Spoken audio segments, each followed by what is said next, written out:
ហើយតិចចិននោះអ្វីអាចនឹងប្រសើរឡើងជាងនេះមិនបាច់គិតច្រើនទេចាំថាបងស្រឡាញ់តាអូនម្នាក់បានហើយកុំខ្វល់ច្រើនពេកមិននឹង Kevin អូនធ្លាប់ប្រាប់បងហែងតាំងថាកុំយកអូនមកពាក់ព័ន្ធជាមួយសង្សារចាររបស់បងមិនថាម្នាក់ណាក៏ដោយរឿងក្រមុំឆ្នះប៉ះកំឡោះសាវ៉ាភាគទី12តោះមកបន្តសាច់រឿងរបស់យើងជាបន្តទៀតណាពេលនេះ Kevin និងសាណាបានត្រឡប់មកកាន់ទីក្រុងភ្នំពេញវិញហើយពួកយើងសប្បាយចិត្តណាស់ដែលកូនទាំងពីរបានត្រឡប់មកវិញយ៉ាងម៉េចទៅហើយដំណើរកំសាន្តរបស់កូនទាំងពីរនោះមានបានត្រូវគ្នានឹងយល់ចិត្តគ្នាខ្លះដែរទេត្រូវហើយកូនមានបានស្គាល់ចិត្តស្គាល់ថ្លើមគ្នាខ្លះដែរទេនឹងនេះនៅជាមួយគ្នាយូរហើយនឹងគ្មានបានស្គាល់ចិត្តគ្នាស្អីនោះទេចាំម៉ាក់ប្រាប់នឹងហ្សាណានិង Kevin ឆ្លោះគ្នាឲ្យរាល់តែថ្ងៃនឹងជាពិសេសនោះគឺចៅ Kevin នឹងតែម្ដងធ្វើបាបចៅហ្សាណាណាស់ជឿតែម៉ាក់ទៅពិតជាបែបនឹងពិតមែនទេ Kevin ឆាប់ប្រាប់ម៉ាក់តាមត្រង់មកនឹងថាកូនបានធ្វើបាបហ្សាណារបស់ម៉ាក់យ៉ាងម៉េចខ្លះទេអត់ទេអ្នកម៉ាក់កូនមិនបានធ្វើបាបសាណាដូចដែលលោកយាយមិនប្រសាសន៍នោះទេម៉ាក់កុំយល់ច្រឡំអីត្រឹមត្រូវដែរទេនាងសាណាដំបងឡើយគេពិតជាធ្វើបាបកូននឹងប៉ុន្តែឥឡូវនេះគឺអស់អីហាញ់ដោយសារតែណែយ៉ាងម៉េចទៅហើយកូនស្រីប៉ាឆាប់ប្រាប់ពួកយើងមកមើលនឹងអាននិយាយរឿងសាច់ការបន្តទៀតយូតែង Kevin ក៏ល្អជាមួយកូនវិញតាមលងកូនហើយក៏មើលថែកូនបានយ៉ាងល្អទៀតមិនដំបងកូនស្មានតែខ្លាំងតែងតែតាមការពិតតែងក៏ចេះលងដែនតែងមើលថែរបៀបមិនវិញទៅសាណានិយាយពយល់ឲ្យច្បាស់បន្តិចមើលអនាគតកូនប្រសាររបស់ប៉ាប៉ានិយាយលេងទេណាកុំអៀនអីណាហើយទុកឲ្យកូន Kevin ជាអ្នកនិយាយប្រាប់ប៉ាក៏បានដែរគ្មានអីនោះទេលោកប៉ានិយាយតាមត្រង់ទៅកូននិងសាណាបានមានចិត្តលើគ្នារួចបាត់ទៅហើយតែពេលនេះពួកយើងសុំមើលចិត្តគ្នាបន្តទៀតសិនទើបសម្រេចចិត្តបង្កើតគ្រួសារមួយរួមគ្នាពិតមែនទេកូនសាណាញ់នេះកូនទាំងពីរកុំកុហកពួកយើងណាបង Kevin និយាយត្រូវហើយម៉ាក់ពួកកូនទាំងពីរគ្មានអ្វីលាក់បាំងជាមួយអ្នកទាំងអស់គ្នានោះទេពួកយើងសម្រេចចិត្តហាញ់ថានឹងមើលចិត្តគ្នាហើយក៏សន្សំលុយរួមគ្នាដើម្បីថ្ងៃអនាគតបើបានបែបនឹងមែនពិតជាល្អខ្លាំងណាស់កុំឲ្យហត់ម៉ាក់ប៉ាទាំងសងខាងរៀបចំគម្រោងការឲ្យកូនទាំងពីរមានចិត្តលើគ្នាព្រោះកូនទាំងពីរសុទ្ធតែក្បាលរឹងដូចគ្នាពេលនៅបាត់ដំបងឲ្យតែឆ្លោះគ្នាដឹងតែទូលពិតប្រាប់យាយហើយដល់ពេលមានចិត្តលើគ្នាគ្មានប្រាប់យាយសុំបីតែមួយម៉ាត់ពួកចៅឯងទាំងពីរនេះសំតែម្នាក់បីកញ្ញអីទេទៅវាសមហ្នឹងមកពីសាណាប្រាប់ចៅថាទុកសប្រាយលោកយាយពេលមកដល់ភ្នំពេញវិញហ្នឹងណាឲ្យចៅសុំទោសផងណាលោកយាយជាទីស្រឡាញ់របស់ចៅប៉ិតមែនហាញ់ពួកចៅទាំងពីរពិតជាសុំទោសប៉ិតមែនណាលោកយាយដោយសារតែពួកយើងចង់ធ្វើឲ្យអ្នកទាំងអស់គ្នាភ្ញាក់ផ្អើលព្រមគ្នានឹងមិនអីទេណាចៅយាយមិនទៅប្រកាន់ខឹងអ្វីនោះទេសំត្រឹមតែឃើញចៅរបស់យាយទាំងពីរមានក្តីសុខគឺយាយគ្រប់គ្រាន់ណាស់ទៅហើយមិនចឹងអីកូនទាំងអស់គ្នាឥឡូវឈប់គិតរឿងនឹងសិនប៉ានិយាយសាច់ការបន្តិចសិនណាហើយរឿងមួយនេះគឺតាក់ទងជាមួយនឹងកូនទាំងពីរខ្លាំងណាស់វាជាឱកាសដែលកូនទាំងពីរបញ្ចេញសមត្ថភាពឲ្យប៉ាម៉ាក់ឃើញហើយថាបើអត់ពីពួកយើងទៅកូនអាចទទួលការងារទាំងអស់នេះបានដែរឬទេមានបញ្ហាអីទៅលោកប៉ាអាចមានប្រសាសន៍ប្រាប់កូនមកចាស់ពួកកូននឹងព្យាយាមធ្វើឲ្យពីសមត្ថភាពតាមដែលអាចធ្វើទៅបានពេលនេះក្រុមហ៊ុនរបស់យើងត្រូវការបុគ្គលិកច្រើនដើម្បីបំពេញការងារព្រោះបុគ្គលិកសំខាន់របស់ក្រុមហ៊ុនយើងសុទ្ធតែត្រូវបានបញ្ឈប់ពីការងារគឺដោយសារតែពួកគេទាំងអស់នោះសុទ្ធតែមានជាប់ពាក់ព័ន្ធជាមួយនឹងអំពើឃាតកម្មដោយដែលបងបាននិយាយប្រាប់អូនកាលពីម្សិលមិញហ្នឹងណាថាពួកគេមានជាប់តាក់ទងជាមួយនឹងរឿងអីខ្លះសង្សារចាស់របស់បងគឺសង្ស័យតែជាឃាតករទាំងអស់មែនទេ Kevin បងពិតជាពូកែរសង្សារមែនទេមិនសរសើរមិនបាននោះទេដោយសារតែដាវនាងស្រឡាញ់ Kevin ខ្លាំងប៉ាខ្លាចក្រែងតែមានគ្រោះថ្នាក់អីដល់សាណាណាស់ ព្រោះមានកញ្ញាជាគំរូស្រាប់ទៅហើយកូនសាណាប្រយ័ត្នខ្លួនផងណាមិនអីទៅលោកប៉ាកុំបារម្ភអីទោះជាត្រូវលះបង់ជីវិតក៏កូនម្នាក់នេះមិនឲ្យអ្នកណាមកប៉ះសាណាបានដែរព្រោះបើសិនជាសាណាមានរឿងអីនោះកូនក៏មិនសនុកចិត្តដែរឥឡូវនេះគឺដូចជាស្មោះស្ម័គ្រនឹងគ្នាសម្បើមណាស់នងឃើញបែបនេះហើយម៉ាក់ពិតជាមានក្តីសោកជំនុំ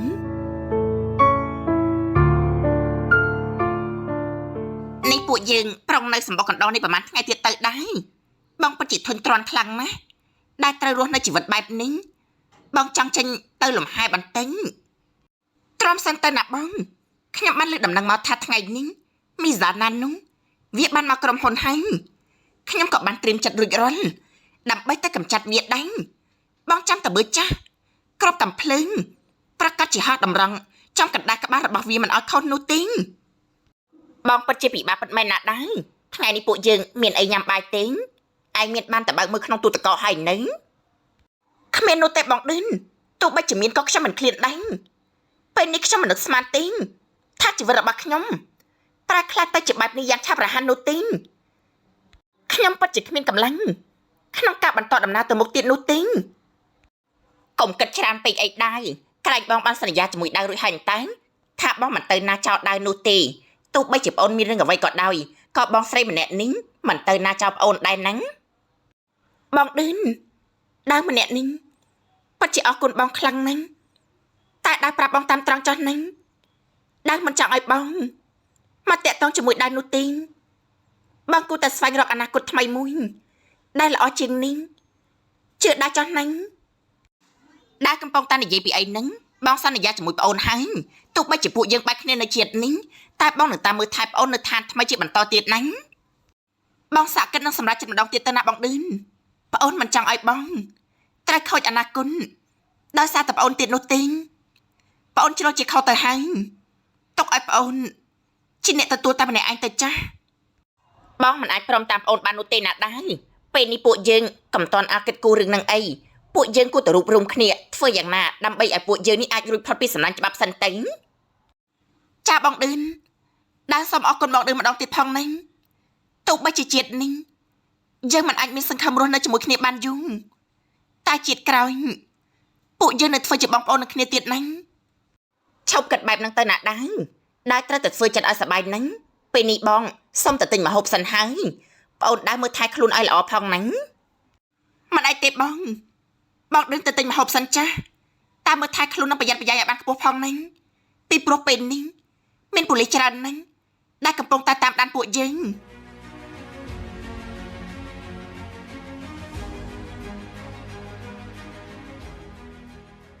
ឈប់ភ្លាមណាកុំកំរើកហើយលើកដៃឡើងលើបើមិនអញ្ចឹងទេប្រយ័ត្នយើងបាញ់អូយមានរឿងអីទេលោកប៉ូលីសមិនបានជាមកភ្ជុំខ្ញុំបែបហ្នឹងខ្ញុំមិនដឹងអីនោះទេហ្នឹង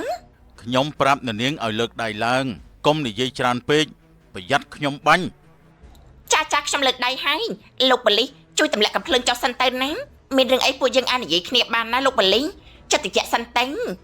សែបឆាប់ចូលទៅឆែកឆេរខ្លួននាងទៅថាមានលក្ខអាវុធអីឬក៏អត់ឲ្យឆាប់ឡើងមកក៏មកត្រូវឆែកឆេរខ្ញុំបែបនេះខ្ញុំគឺជាមនុស្សស្រីណាលោកប៉ូលីសចង់បានអីឲ្យប្រកាសទេពួកយើងគឺជាប៉ូលីសយើងសុំការអនុញ្ញាតខាត់ឆែកឆេរខ្លួនរបស់អ្នកនាងដោយសារតែអ្នកនាងមានជាប់តាក់ទងជាមួយនឹងការសម្លាប់មនុស្សវាយ៉ាងម៉េចទៅវិញនឹងលោកប៉ូលីសមិនបានជាមកចោទប្រកាន់ខ្ញុំបែបនេះលោកប៉ូលីសមានផតតាំងដែរទេប្រយ័ត្នតែខ្ញុំប្តឹងបកវិញហ្នឹងព្រោះពួកលោកគ្មានផតតាំងគ្រប់គ្រាន់នោះទេអ្នកណាថាពួកយើងគ្មានភ័ស្តុតាងទាំងអស់ត្រូវបានតម្កល់ទុកនៅឯប៉ុស្តិ៍ប៉ូលីសពួកយើងសុំឃាត់ខ្លួនអ្នកនាងដើម្បីយកទៅដោះស្រាយគ្នាជាបន្តទៅទៀតសែមឆាប់ចូលទៅឆែកឆេរនាងភ្លាមទៅបាទទទួលបញ្ជាលោកនាយកុំចូលមកឲ្យសោះណាប្រយ័ត្នតែយើងបាញ់ឆាប់ទម្លាក់កំភ្លើងចុះហើយចាក់ចេញឲ្យឆ្ងាយពីយើងទៅបើមិនចង់ឲ្យយើងបាញ់បំបែកក្បាលកូនចៅរបស់ពួកឯងនោះទេ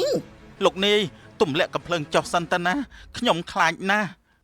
អ្នកនាងឌឿនទៅជាចិត្តសិនទៅទម្លាក់កំភ្លើងចុះនោះទោសធ្ងន់អាចคล้ายជាទោសស្រាលបានណាអត់ទេយើងមិនព្រមឡើយបើយើងហ៊ានធ្វើរឿងនេះយើងក៏ហ៊ានងាប់ដូចគ្នាដែរឆាប់ថយក្រោយភ្លាមទេបើមិនចង់ឲ្យកូនចៅរបស់ឯងភ្លុះក្បាលនោះទេយើងមិនបាននិយាយលេងនោះទេណា ឆាប់ថយចេញឲ្យលឿនទៅកុំថាយើងមិនបានប្រាប់ណាវើយ មិនអីទេខ្ញុំព្រមតាមអ្នកនាងទម្លាក់អាវុធចុះសិនទៅពួកយើងនិយាយគ្នាបាន អត់ទេណាយើងទេគូជាអ្នកប្រាប់ពាក្យសម្ដីនេះឆាប់ទម្លាក់អាវុធចុះហើយបោះកំភ្លើងមកនេះបន្ទាប់មកឯងត្រូវក្រាបចុះបើមិនចង់ឲ្យកូនចៅរបស់ឯងមានបញ្ហាអ្វីនោះទេ បានខ្ញុំព្រមតាមអ្នកនាងមួយយឺតណាហើយតិចចិននោះអ្វីអាចនឹងប្រសើរឡើងជាងនេះ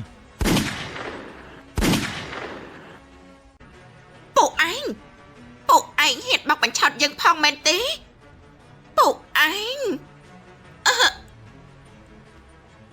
មើលឲ្យហើយទៅណាសែមថ្ងៃក្រោយជ្រុលជាធ្វើឃាតករកំតដៃជាមួយប៉ូលីសឲ្យសោះលទ្ធផលមិនជាល្អនោះទេ អូយលោកនាយនេះលោកនាយគិតតែខ្ញុំជាមនុស្សរបៀបណាហ្នឹងពេលនេះពួកយើងគួរតែធ្វើយ៉ាងម៉េចចំពោះសាកសពនៅនាងឌឿនទៅមានយ៉ាងម៉េចមានតែរងចាំសាច់ញាតិជនរងគ្រោះមកទទួលយកទៅធ្វើបុណ្យតាមប្រពៃណីតែប៉ុណ្ណោះមិននឹកស្មានថាលោកនាយដាច់ចិត្តបាញ់ប្រហារនាងបែបនេះសោះមើលទៅដូចជាសាហាវខ្លាំងណាស់លោកនាយខ្ញុំមិញឡើងចង់រៀកនោមធ្វើជាប៉ូលីសត្រូវមានភាពក្លាហាននិងស្មារតីរឹងមាំណាសែមបើខ្ញុំមិនបាញ់នាងទេនាងប្រកាសជាបង្កឲ្យមានបញ្ហាណាមួយដល់សែបជាមិនខានព្រោះនាងចង់យកសែបធ្វើជាចំណាប់ខ្មាំងបានហើយរៀបចំរំសាកសពទៅ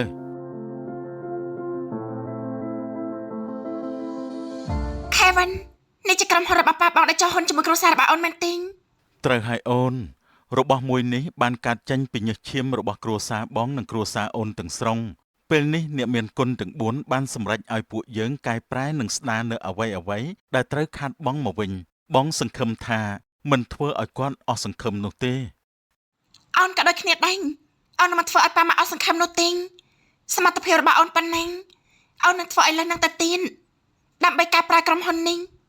ដើម្បីឲ្យវាកាន់តែប្រសើរជាងមុន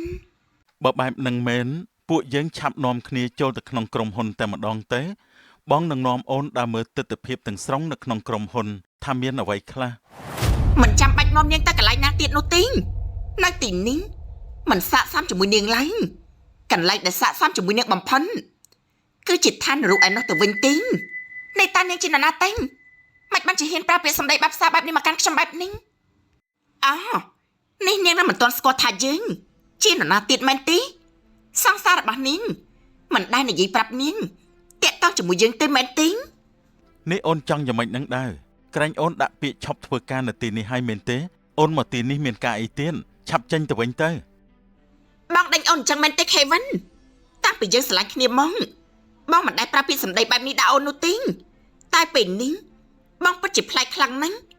តាំងពីបងស្គាល់គេបងមិនដែលខ្វាយខ្វល់ជាមួយអូនដោយកាលពីមុននោះទេតាមពិតអ្នកនាងគឺជាដើមដែលត្រូវជាសង្សារចាររបស់បង Kevin ត្រូវទេរីករាយផងណាស់ដែលបានស្គាល់ មិនបាច់ចង់ស្គាល់គេទេអូនដាវឆាប់ទៅទទួលស្គាល់កំហុសទៅណាទោសធ្ងន់នឹងคล้ายទៅជាទោសស្រាលបានកែប្រែឲ្យបកគលខ្លួនទៅឲ្យប៉ូលីសពេលនេះនៅមិនទាន់ហួសពេលទេ កែខ្លួន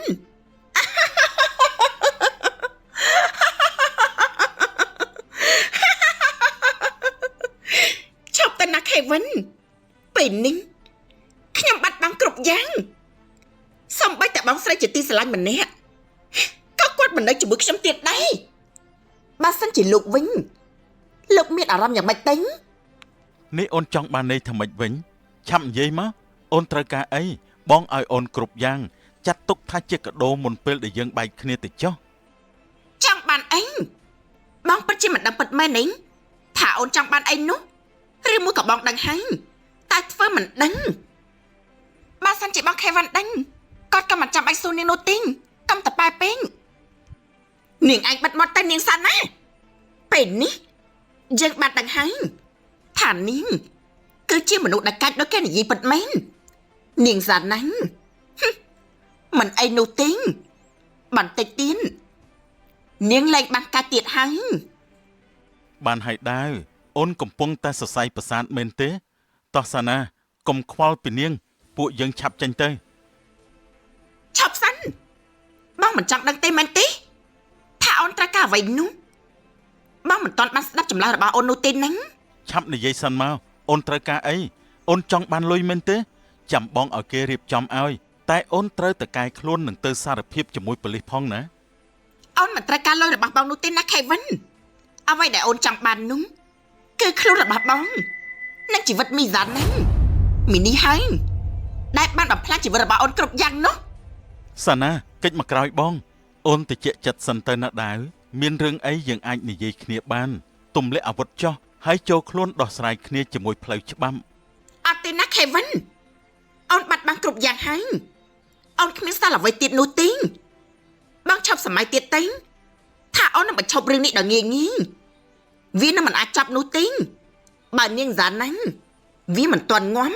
ឈប់ភ្លាមនៅនាងដាវឆាប់ទម្លាក់អាវុធចោះប្រយ័ត្នខ្ញុំបាញ់ណា នេះសំបីតែជីវិនក៏បងហ៊ានប្រថុយដើម្បីគេដែរមែនទេ Kevin បងហ៊ានលះបង់ជាមួយគេដល់ថ្នាក់នេះតែពេលនៅជាមួយអូនសំបីតែពេលវេលាបន្តិចបន្តួចក៏បងមិនមានឲ្យអូនដែរនេះតើវាយ៉ាងម៉េចនឹង Kevin អូនធ្លាប់ប្រាប់បងហែងតាំងថាកុំយកអូនមកពាក់ព័ន្ធជាមួយសង្សារចាររបស់បងមិនថាម្នាក់ណាក៏ដោយប៉ុន្តែពេលនេះអូនគឺពិតជាស្អប់បងណា Kevin បងសុំទោសណាសាណាបងក៏គ្មានចេតនាដែរតែធ្វើម៉េចបើរឿងវាដល់ដំណាក់កាលនេះទៅហើយអូនឆាប់រត់ទៅនៅទីនេះទុកឲ្យបងជាអ្នករ៉ាប់រងម្នាក់ឯងបានហើយដាវបើអូនចង់បាញ់អូនបាញ់បងមកចោះហើយសុំឲ្យអ្វីចាប់ត្រឹមនេះទៅចោះបងមិនចង់មានបាបកម្មជាមួយនរណាទៀតទេបើអូនចង់បាញ់សាណាអូនបាញ់បងសិនទៅចាត់ការមកព្រោះបងបានសន្យាជាមួយសាណារួចហើយថាមិនឲ្យនរណាប៉ះពាល់នាងបាននោះទេនាងដាវពួកយើងជាប៉ូលីសពួកយើងសុំប្រាប់នាងម្ដងទៀតបើមិនទម្លាក់អាវុធចោះទេពួកយើងសុំអនុញ្ញាតប្រើប្រាស់សិទ្ធិការពារជនរងគ្រោះហើយណា